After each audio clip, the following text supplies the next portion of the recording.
जम्मू कश्मीर से इस वक्त की बड़ी खबर आ रही है। दम घुटने से 5 लोगों की मौत की खबर है। एक ही परिवार के ये सभी लोग बताए जा रहे हैं, जिसमें 3 बच्चे शामिल हैं।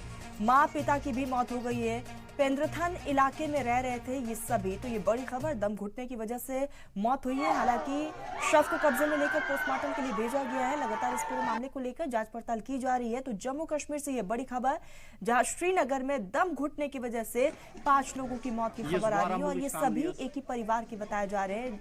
आपको बता दें, जिसमें 3 बच्चे और माता पिता की दम घुटने से मौत हो गई।